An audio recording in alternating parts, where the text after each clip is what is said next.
Charlotte Cabot. Bonjour Charlotte. Bonjour Jean-Christophe. Vous êtes Charlotte Cabot, présidente de l'Encre Malouine. Oui. Cette belle association qui existe depuis... Qui existe depuis 1999 et que j'ai reprise le 10 octobre 2013, date fondatrice. Alors, qui était à l'origine, à l'initiative de cette association? C'est la formidable Denise Cotret qui l'a créée en 1999 et qui souhaitait se retirer et donc a trouvé en moi son successeur. Donc voilà, j'ai repris les rênes le 10 octobre 2013 et depuis ce moment-là, nous essayons d'ouvrir, d'élargir, avec toujours cette idée que nous élargissons, mais nous sommes dans la continuité et l'ouverture, c'est très important. Continuité et ouverture. Continuité et ouverture. Alors justement, le sens de la démarche de l'Encre Malouine, c'est un club de lecture réservé à des initiés ou... Alors pas du tout. L'Encre Malouine, c'était peut-être un club un peu restreint, où on partageait des choses, on était un peu entre soi, mais néanmoins, c'était quelque chose, c'était une vision des choses, qui est toujours la vision qu'on a d'une association à ses débuts. Depuis 2013, on a voulu en faire un lieu de partage, de convivialité, dans lequel il a fallu inventer deux choses. D'abord, les réseaux, c'est d'abord Internet, parce que Internet n'était pas simplement être sur Internet, c'était une manière d'aller vers les jeunes. C'est fondamental.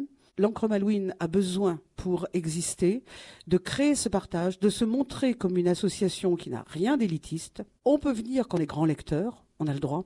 On peut venir quand on n'est pas grand lecteur. On peut venir quand on n'aime pas les livres. On peut venir quand on les aime, parce que ça remet toute une question en jeu.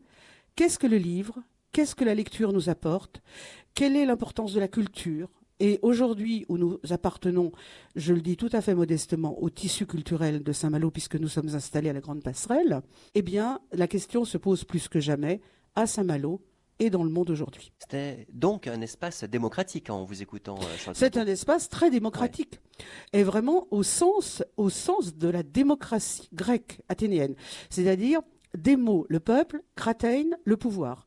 Le pouvoir au peuple, ça ne veut pas dire que le peuple va dominer. Ça veut dire simplement qu'il peut s'exprimer, qu'il peut être au centre du débat et que n'importe qui peut venir à l'Encre Malouine, je dis bien n'importe qui, et y trouver sa place. Parce que venir à l'Encre Malouine pour être marginalisé à l'Encre Malouine, ça c'est terrible. C'est venir à l'Encre Malouine et y prendre part à 100%.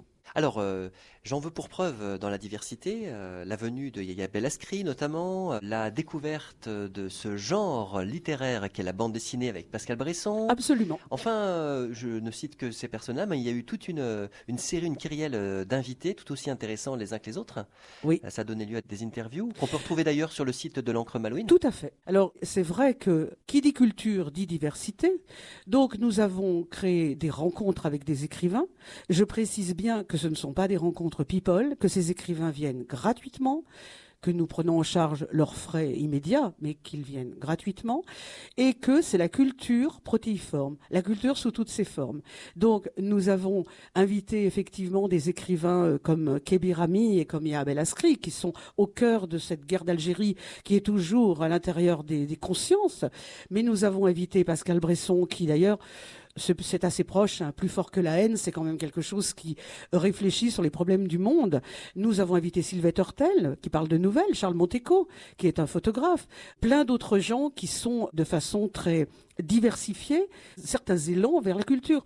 Nous avons invité Annie Morvan, qui est la traductrice de Gabriel Garcia Marquez, un énorme moment, un hommage rendu à cet écrivain disparu, hélas, en avril dernier, enfin l'avril 2014. Et puis, nous avons eu le plaisir d'inviter Lydie Salver, le prix Goncourt. Mais quand je dis Lydie Salver, je vous dis bien, on a invité Lydie. On n'a pas invité le prix Goncourt, qui va mettre son autographe à la fin d'un roman qu'on n'aura jamais lu et qu'on pourra exhiber. C'est Lydie, la femme. Lydie, la souffrante. Lydie qui a failli pas venir parce qu'elle elle a dû soigner une grave maladie. Voilà, quoi. C'est pas un écrivain du seuil, c'est une femme qu'on a reçue.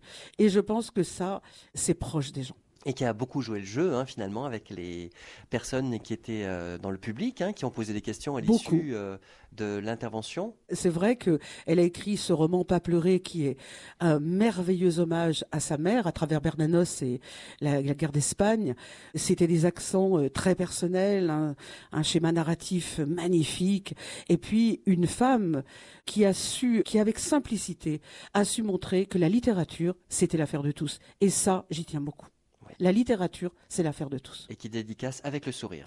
Qui dédicace avec le sourire, avec un mot pour chacun. Exactement. Voilà. Qui vous regarde dans les yeux quand elle vous qui parle. vous dit, qui sent très bien pourquoi vous voulez une dédicace. Est-ce que vous voulez une dédicace parce que vous avez 2,50 m de Goncourt chez vous, ou est-ce que vous voulez une dédicace parce qu'une femme vous a touché? Alors dans ce cas-là, l'idée dédicace, oui.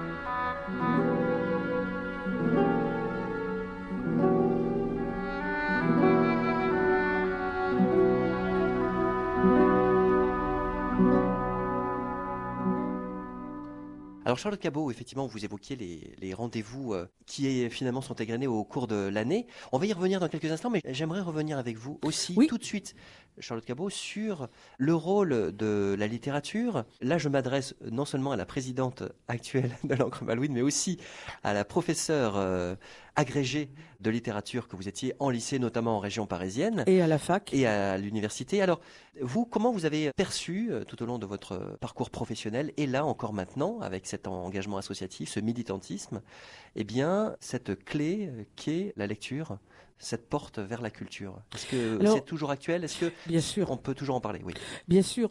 J'ai toujours exercé mon métier avec l'envie, non pas, je ne vais pas employer le mot de démocratiser, mais j'ai toujours exercé ce métier avec la certitude que la culture, la littérature, mais toutes les formes de culture, peuvent s'ouvrir à tout le monde. Chacun a sa clé. Le problème, c'est qu'il faut aider chacun à trouver cette clé. Mais chacun a sa clé.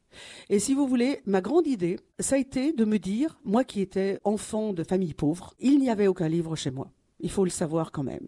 Et j'ai écouté la 5e symphonie de Beethoven et j'avais 21 ans. Donc, par rapport à tous ceux qui vont me dire oui, mais c'est une question de milieu. Non, c'est pas une question de milieu. C'est une question d'envie et ça part avec un prof. C'est un prof qui vous donne l'envie. J'ai voulu être ce prof-là. Pourquoi? Parce qu'un jour, mon prof de lettres, qui est décédé en cours, il est mort en classe, a dit: un arbre ne grandit pas sans racines. Et ça m'a beaucoup frappé. Vous savez, quelquefois, une phrase, il faut 30 ans pour qu'elle arrive dans votre conscience. Et je me suis dit, effectivement, alors qui peut mieux nous donner les racines que ces écrivains, ces peintres, ces sculpteurs, ces artistes, ces gens qui, quelque part, ont pris une toute petite partie de leur temps pour en faire quelque chose d'exemplaire. Personne d'autre. Et ce que les élèves, les miens en tout cas, ce qu'ils ont compris, c'est que la culture, c'était pas un écran, c'était au contraire une porte. Et que ce n'était pas une porte vers « je vais connaître cet écrivain », c'était une porte vers soi. Et quand ils ont compris que c'était une porte vers soi, à ce moment-là, les Fleurs du Mal, ça prend un autre style. Ce n'est plus un texte qu'il faudra comprendre, dont il faudra repérer les figures de style. C'est un texte qui parle d'eux. Il faut simplement, dans cet univers-là, aller chercher où l'on est. Et ça, c'est l'esprit même de l'Ancre Malouine. Savoir qu'il y a à l'Ancre Malouine une éphène, c'est le mot étincelle en breton, je le sais depuis hier, je résiste pas. Une éphène de soi-même. Et cette culture, quand ils viennent à l'Ancre Malouine, cette littérature, on ne leur parachute pas de l'extérieur, ils viennent chercher à travers ce qui se passe, ce qu'ils sont profondément, respectant en ça ce proverbe, deviens ce que tu es. Et pour moi, le défi, il est là. Donc c'est une si j'ai bien construction répondu à votre intérieure. question. Voilà. Un miroir. Voilà. Les écrivains, ce ne sont pas des êtres qui nous sont extérieurs, ce sont des gens qui nous permettent d'aller vers ce que l'on est, et ce que l'on est profondément. Quand vous lisez Boualem Sansal et son nouveau livre qui va sortir en août, quand La fin du monde en 2084, avec clin d'œil à Orwell, quand vous lisez ça, vous vous dites qu'il vous parle forcément, non pas de votre monde extérieur, il vous parle de vous et de la place que vous allez y trouver. La culture, c'est une manière de trouver sa place dans le monde. Et quand on disait, j'ai horreur de cet écrivain Voltaire, je vais choquer beaucoup de gens, mais j'ai horreur de cet écrivain, mais je pense que quand il a dit cultiver son jardin, ça voulait bien dire ce que ça voulait dire, et rien que pour ça, allez, je lui laisse audience, parce que cultiver son jardin, ça veut dire que la culture, elle est intime, elle est familière, elle est personnelle. Et c'est tout l'enjeu de l'Ancre Malouine, enjeu qui a dû plaire, puisque nous sommes passés de 17 adhérents à 72. Nous avons inversé les chiffres. Oui, c'est tout à votre honneur. Et donc cette ouverture, elle est en direction du public jeune. D'ailleurs, on peut annoncer que bientôt, dans Lecture Plurielle, l'émission que vous animez chaque mois sur Absolument. notre radio, il y aura aussi Donc, le 30 juin, il y aura des jeunes qu'on va faire venir, ils seront 3, qui vont nous dire, le thème c'est « Quelle école voulez-vous » Parce que c'est en leur demandant quelle école ils veulent qu'on saura quelle école on doit leur donner. Alors, c'est pas du tout des magots, contrairement à ce que certains vont dire. C'est pas ça du tout. C'est que ce sont les premiers interlocuteurs, les premiers concernés. On leur demande jamais ce qu'ils veulent comme école. Les lois arrivent d'en haut et elles changent à chaque ministre.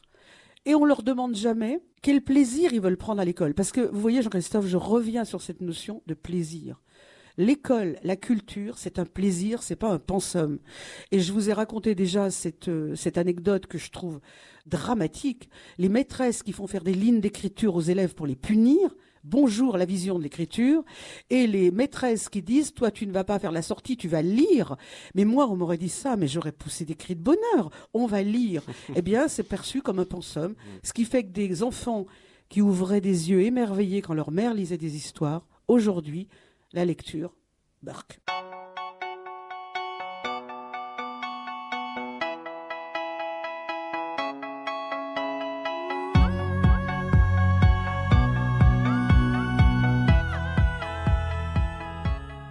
La voix des associations, c'est sur Radio Parole de Vie. Alors Charlotte Cabot, il nous reste 5 minutes Oui. pour présenter. Alors tout d'abord un rendez-vous le 25 juin Le 25 et ensuite juin. les prochains rendez-vous Les proposés prochains par l'Ancre rendez-vous. Malouine.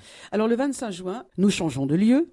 Ce sera à la Passagère, parce que nous faisons toujours un moment de convivialité pour la dernière séance. C'est intéressant, excusez-moi, mais sur le plan sémantique, vous passez de la passerelle à Oui. la passagère. Absolument, mais c'est fait exprès. Ça alors. Mais c'est fait exprès, parce que nous Rien sommes n'est laissé au hasard. nous sommes des passeurs, rien n'est laissé au hasard. J'ai cherché comment la passerelle pouvait se campaniser, si vous voulez. Alors on va aller au bord de la Rance, parce que c'est le paysage malouin. On va aller à la Passagère et notre secrétaire a demandé de parler de la littérature provençale. Cette fois-ci, c'est en intertextualité. Chacun va lire ce qu'il a aimé dans la littérature provençale. Giono, Pagnol, Daudet.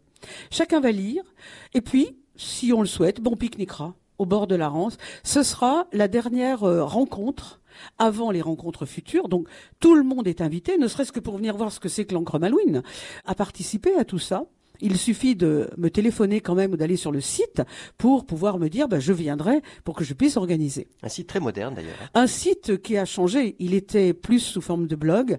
Il est devenu un vrai site avec un engagement par rapport à tous les problèmes. Là, il va paraître aujourd'hui un article qui s'appelle « La petite vache ne voulait pas mourir ».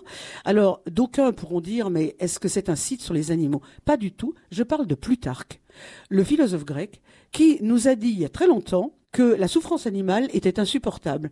Donc, effectivement, on a le droit de montrer que les écrivains se sont positionnés par rapport à ça. Ça, c'est un sujet qui vous tient à cœur. Hein, oui, ça me tient beaucoup à cœur. La souffrance animale me tient à cœur, c'est vrai, parce que, à cause de la phrase de Gandhi, on mesure la grandeur d'une nation à la façon dont elle traite ses animaux. Gandhi, c'était quand même pas le dernier venu. Bien sûr. Et ça, oui. Et on s'aperçoit que même au niveau de la santé et au niveau de l'écologie, bien sûr. Il y a une logique dans tout ça. Bien sûr. Et de toute façon, je rêve pas d'un monde végétarien. Je dis simplement qu'il y ait une manière propre, Bien si sûr. on y tient, de tuer les animaux. Oui, il y a une éthique. Il y a une question éthique. de l'éthique. Et l'éthique animale. Alors, vous me disiez quels sont les rendez-vous ? Et oui, parce que je vois que vous avez une liste impressionnante sous les yeux là. Non, simplement vous dire que nous avons beaucoup d'écrivains formidables qui viennent, mais je voudrais surtout vous dire que le thème sera imaginaire et dissidence. Montrer que l'imagination, elle peut nous conduire à être dissidents dans notre monde. Et donc, nous aurons des... On change de paradigme. Ah oui.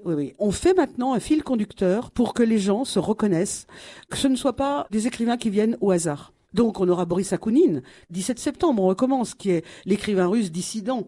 Il y aura Claudine Glos, de l'imaginaire arthurien. Il y aura José Carlos Somoza, qui vient tout droit de Madrid.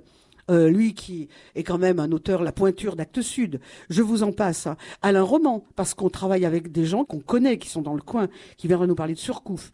Il y aura Philippe Le Guillou, Boualem Sansal, Oui. Boualem Sansal qui a dit je viens au printemps. Mais il y aura également Atik Raimi et Hubert Haddad qui sont des gens qui réfléchissent sur le monde. Après, nous terminerons probablement par la vision de la traduction de Don Quichotte par Aline Schulman, nouvelle traduction qui remet Don Quichotte au goût du jour. Et nous invitons un auteur jeunesse, Jean-Sébastien Branc, qui montrera que Don Quichotte, ça peut être également mis en ligne pour les jeunes. Il y aura donc un duo. Comment on le fait pour les jeunes, comment on le fait pour les contemporains.